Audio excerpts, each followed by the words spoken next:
Coba fitur live chat di Audio Plus, aplikasi RCTI Plus. Namun baru heboh belakangan ini. Lalu seperti apa ya suka duka Doktif selaku reviewer skincare, serta alasan dibalik topeng yang selalu menutupi wajah cantiknya?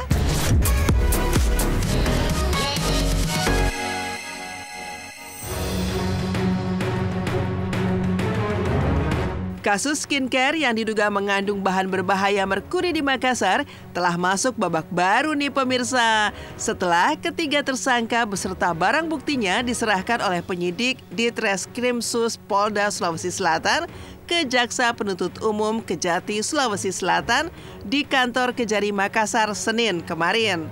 Ada yang menarik juga nih dari penyerahan ketiga tersangka, yaitu penampilan Mira Hayati si Ratu Emas dalam kondisi perut hamil serta tangan terborgol. Tapi sayangnya, borgolnya bukan dari emas pemirsa.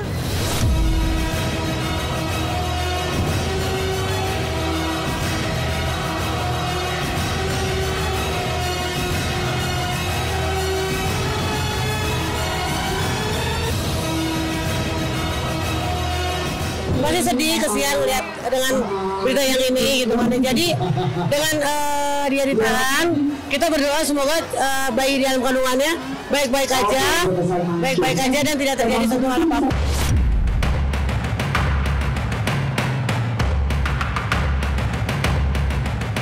Sementara dari Jakarta, dokter detektif alias Doktif Selasa kemarin menjalani pemeriksaan di Polda Metro Jaya terkait laporan dugaan pemaksaan dan kekerasan di muka umum yang diduga dilakukan owner skincare Sela Saukia terhadapnya. Dan yang mengejutkan, tadi malam Doktif kembali melaporkan lagi Sela Saukia dengan pasal lainnya. Kepada tim Silet, Doktif pun mengungkapkan rasa frustasinya karena dihujat oleh banyak pihak terkait review skincare yang sebenarnya sudah ia lakukan sejak belasan tahun lalu. Namun baru heboh belakangan ini. Lalu seperti apa ya suka duka Doktif selaku reviewer skincare, serta alasan dibalik topeng yang selalu menutupi wajah cantiknya? Pemeriksaan ya, berita acara interview.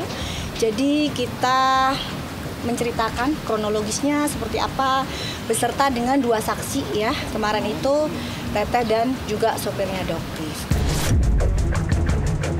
Sekarang kita bikin laporan baru. 2 LP. Kita buat laporan baru ini sebenarnya realisasi apa yang waktu pernah Doktif bilang di konpres bahwa ada pasal-pasal yang akan ditambahkan dari laporan sebelumnya. Salah satu yang pasal yang kita laporkan ini tentang pencemaran nama baik.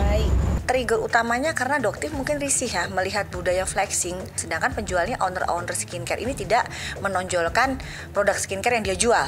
Guys, jadi ini beberapa koleksi dari topengnya Doktif ya, dari Venice ya, dari Venice nih Milan ya. Sebenarnya tujuannya bukan untuk brandingan ya, tapi tujuannya untuk tidak secara terang-terangan menunjukkan siapa Doktif sebenarnya. Gonjang-ganjing produk skincare ternyata juga menyulut perseteruan panas antara DP dengan Doktif. Perseteruan muncul setelah DP mengunggah sindiran-sindiran panas lewat media sosialnya yang diduga ditujukan buat Doktif. Doktif sendiri mengaku kecewa karena DP turut mengkritiknya, termasuk soal foto bersama yang Doktif unggah yang tidak dimaksudkan untuk mencari sensasi. Doktif pun menegaskan jika ia sebenarnya tidak mau terlibat perselisihan, apalagi dengan seseorang yang bukan bagian dari industri skincare seperti DP. Ini nih pemirsa, jawaban menohok dan pedas dari Doktif yang bisa bikin DP makin sewot. Verifikasi, ternyata aku punya teman kayak Dr. Gregory, nah punya dia dagangannya, dibilang tidak terverifikasi. Ternyata dia bilang ke orang-orang, anak yang punyanya si Koko Dr. Gregory itu labnya ternyata tidak terverifikasi. Kita saling mengikatkan aja ya Mbak DP ya. Udah lebih baik jangan numpang pansos gitu sama Doktif. Doktif juga nggak numpang pansos ke Mbak DP ya. Terus yang masalah foto juga kemarin sempat ditanggapin juga oleh Mbak DP. Di sini Doktif mohon maaf ya kalau misalnya terkesan kayak memanfaatkan. Dari dalam lubuk hati Doktif tidak ada niatan Doktif seperti itu. Meskipun ada beberapa kalimat dari Mbak DP tidak sesuai dengan apa yang ada di medsos dan itu Doktif punya saksinya. Nah, dia menanyakan apakah hasil labnya sudah terakreditasi. Dengan jelas Doktif menjawab sudah terakreditasi. Tetapi di Badan POM itu Doktif yang katakan belum terverifikasi. Nah, arti terverifikasi di sini adalah arti dalam terverifikasi di ranah hukum. Jadi yang bisa masuk ke ranah hukum itu adalah lab dari Badan POM dan lab dari Mabes Polri, Lab 4 Polri. Maksud Doktif verifikasi seperti itu. Makanya Doktif ingatkan, kalau Mbak DP nggak ngerti, jangan mengomentari apapun daripada nanti jadi blunder di masyarakat. Kalau Mbak DP nggak ngerti, jangan mengomentari apapun daripada nanti jadi blunder di masyarakat.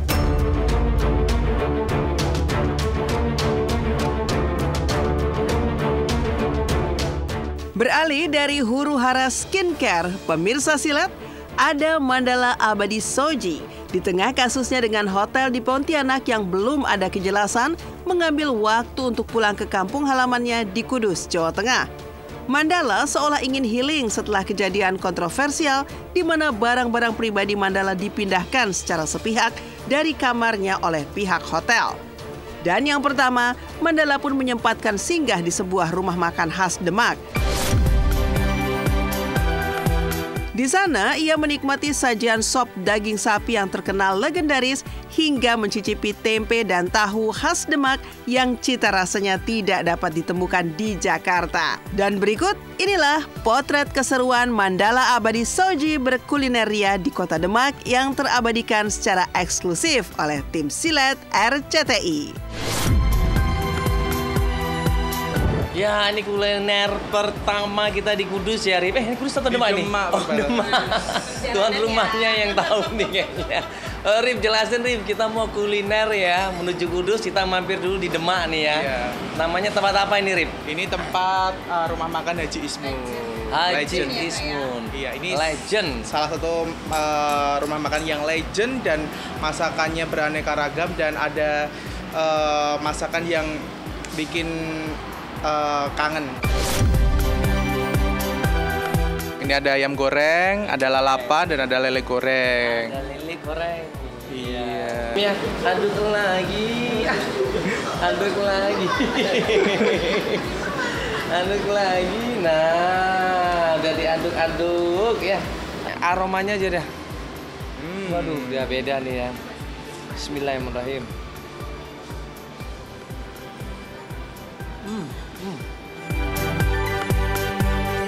Jadi yang ompong pun kakek nenek semuanya bisa makan di sini ya. Jadi empuk loh. Iya, langsung hilang. Nah, ini tempe sama tahu yang benar-benar masih tradisional ya. Rip ya? Iya. Kalau ke Jakarta ya biasa makan tempe tahu ya kan. Itu sudah biasa. Tapi kalau ke Demak Kudus ini tahunya beda. Enak. Mana, Rep? Tempenya juga yang besar. Padahal ini nggak panas loh, dingin loh. Jadi enak.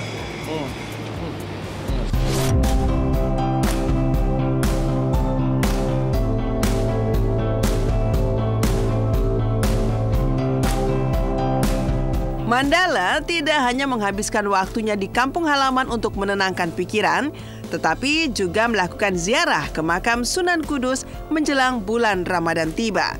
Suasana yang sempat khusyuk berubah menjadi meriah ketika banyak pengunjung yang gemas dengan Mandala sampai mencubit pipinya dan meminta berfoto bersama.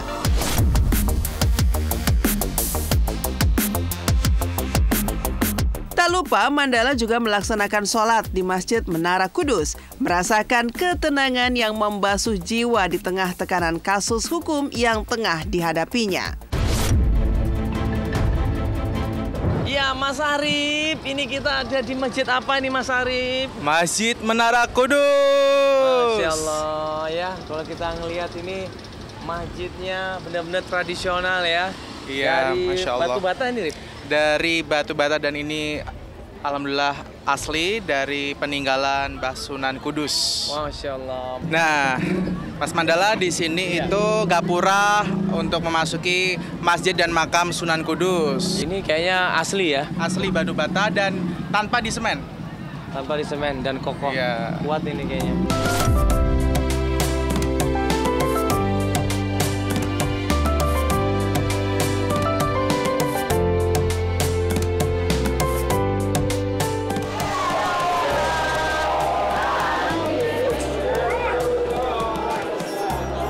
Assalamualaikum Ibu, apa kabar? Waalaikumsalam warahmatullahi wabarakatuh. Wah, ini ibu-ibunya cantik-cantik. Ibu-ibunya juga kayaknya seragam ini. Dari mana ibu-ibu ini? Dari Purwodadi. Purwodadi. Gerobokan. Ya, makasih Bu ya. Ya, makasih Bu ya. Ya, makasih.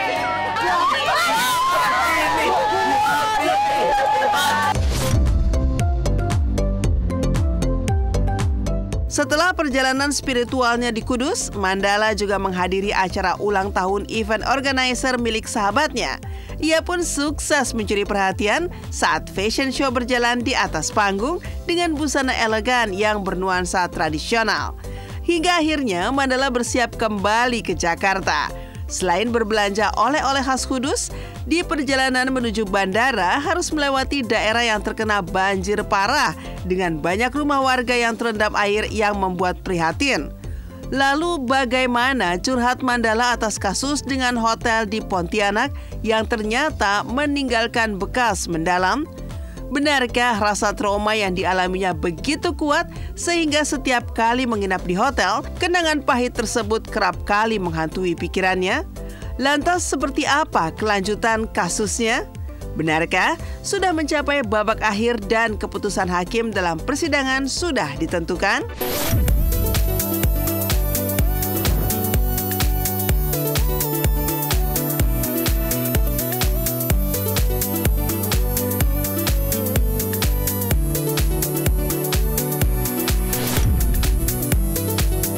Alhamdulillah ya, seneng banget ya. Pertama bisa kuliner ya kan, terus bisa ziarah, Masya Allah, terus bisa ketemu teman-teman Arif dan tim ya, rame banget semuanya di sini, bisa ketemu sama teman-teman di Kudus pastinya. Udah puluhan tahun ya, dulu emang basicnya di model, saya suka fashion show dulu, tapi udah puluhan tahun banget nggak fashion show ya.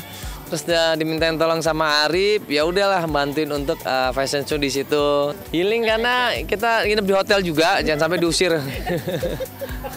Jadi kita benar-benar yang teliti, benar-benar kita cermatin ya kan. Jangan sampai kita melakukan kesalahan atau hotel tersebut melakukan kesalahan ya kan. Supaya tidak terjadi pada orang lain. Nanti kita kasih tahu hasil keputusannya ya kan, nanti ada hasil keputusan dari Bapak Hakim. Kita akan bacakan ke publik keputusannya seperti apa.